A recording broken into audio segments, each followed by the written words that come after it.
Welcome everyone to the FIDE Women's World Cup 2025. We are in round number 4 and we have Divya Deshmukh taking on Zhu Jiner from China. Divya is rated 2463 while her opponent, one of the most talented players in China and the world right now with an ELO of 2533. It's going to be a very tough battle for Divya here in Batumi, Georgia. The clocks have begun and Divya opens with 1e4.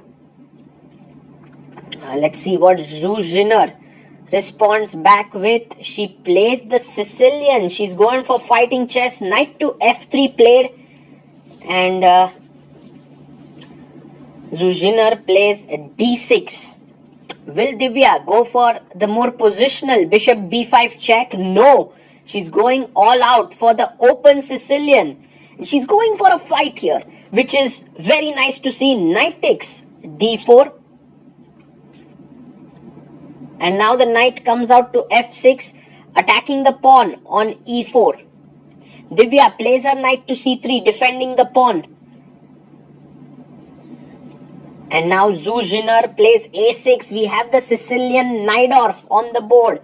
What will Divya choose? She goes for the fianchetto system with g3. Not the most popular choice, but quite well known. e5 by Zhu. And she's attacking the knight. The knight can come back to e2 or b3. Divya takes it back to b3, which is quite logical. And now Zhu Jiner can play bishop e7, maybe bishop e6, not so silly. She goes bishop e7. And now the most logical move is bishop g2, and we have like more than 1,000 games played with that move. But of late, this new idea, bishop g5, is gaining popularity, in which white is saying that I don't want to commit my bishop just yet to g2. Because you played your pawn to e5, my bishop could very well do on c4. It might be a great piece. So Divya goes a4, stopping b5 ideas. And then the question is, what to do with the move g3?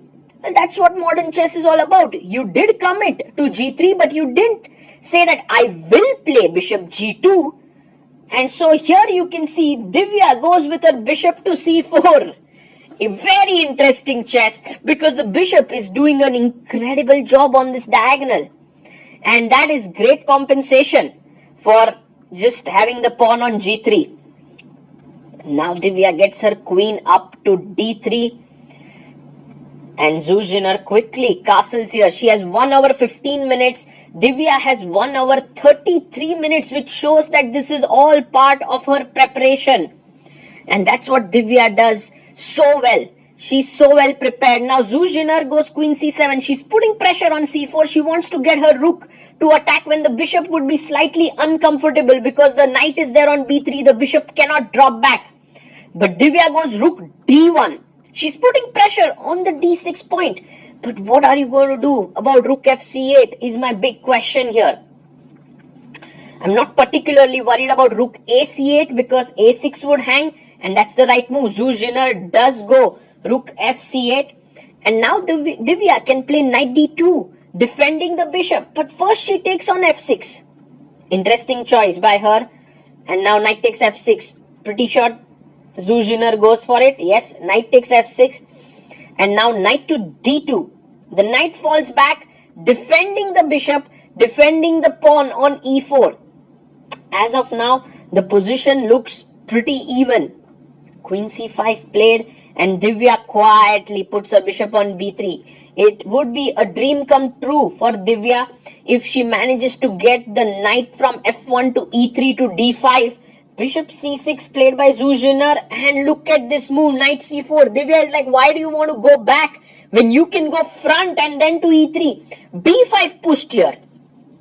Pawn to b5. But look at Divya's advantage rising here, because it's all about the square on d5. It is falling in Divya's control. Pawn takes pawn taken here. If bishop takes b5, we have knight takes b5. So Zhu Jiner takes it back with the pawn. Knight jumps back to e3. And now 1, 2, 3, 4, 5 pieces controlling the d5 square. By the way, knight f5 was also an idea. And now Divya pushes her pawn to h4. And Zhu Jiner plays her bishop back to f8. Maybe she wants to get her bishop to h6 to attack the knight. And let's see how Divya continues here. She goes knight d5. I love this move. Fantastic chess. Getting the knight into the center. Knight takes d5. And now very important to take back with the knight. Yes, Divya takes back with the knight. And now if you take bishop takes d5, I have bishop takes d5. And if you go rook a1, I go rook a1. And if you take on c2, I'll take on b5, and f7 is tremendously weak. So here rook a1 has happened. She goes rook to a8. Trading. And Zhu Jiner is like, yes, I know, Divya, that your pieces are beautiful. Although I have the 2 bishops, my bishop on f8 is an absolute useless piece for now. But I also know that if I trade pieces, like for example, if right time I take here, it will be opposite colored bishops, which would be fine. But Divya gives a check. 25 moves have been completed. 19 minutes to Zhu Jiner, 22 for Divya. King comes up to g7. And now she goes knight to e8 check. I love how Divya actually makes her moves very lightly.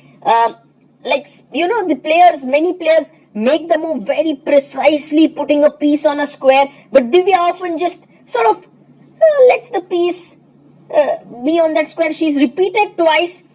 Is it a draw for? Well, here you can push h5.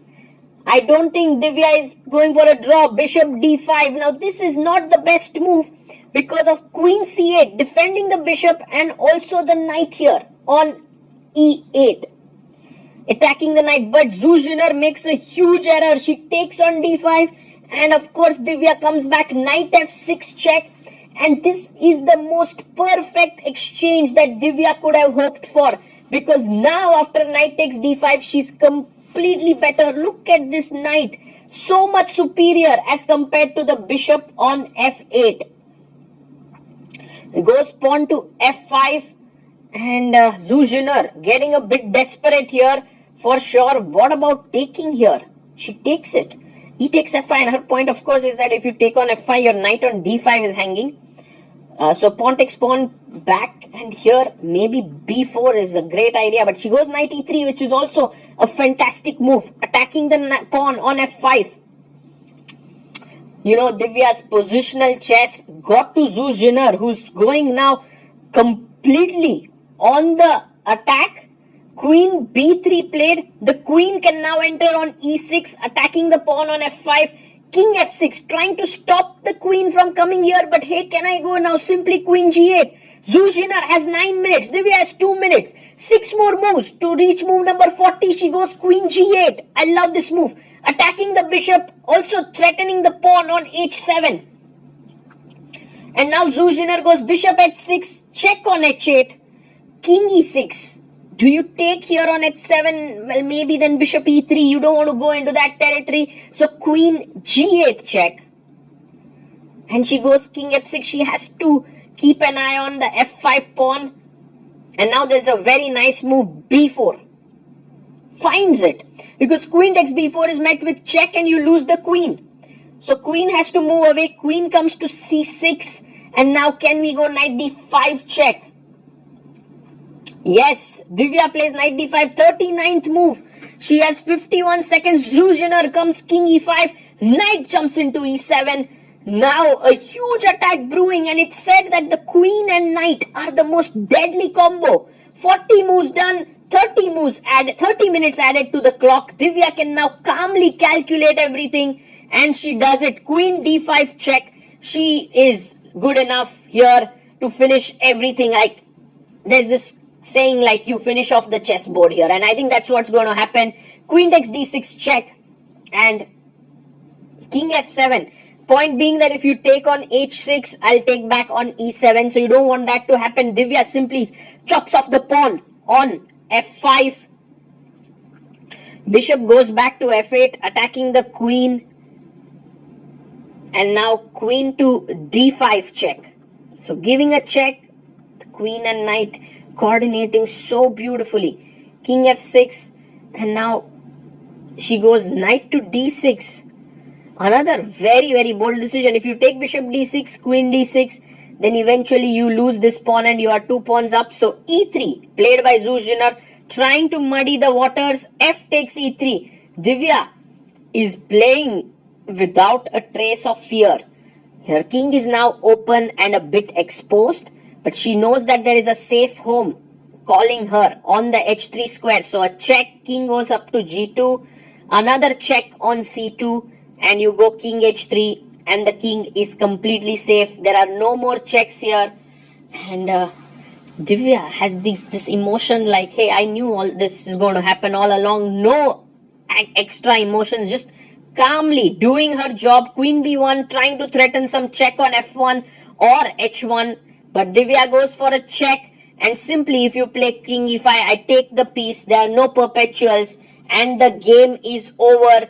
Zhu Jiner losing a piece. She resigns. Divya takes the lead in this all important round 4 clash, and she's now 1 point up. And all that she needs is a draw in the next round to advance to the quarter-finals, the last 8 of the FIDE Women's World Cup 2025. Will she be able to do it? Only time will tell, but it's for sure that it's advantage Divya here.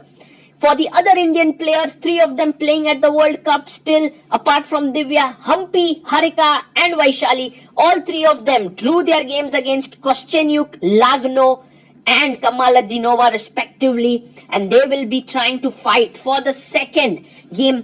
Divya was the only Indian to win, and we will see how things pan out in the second game. Very exciting victory by the youngster.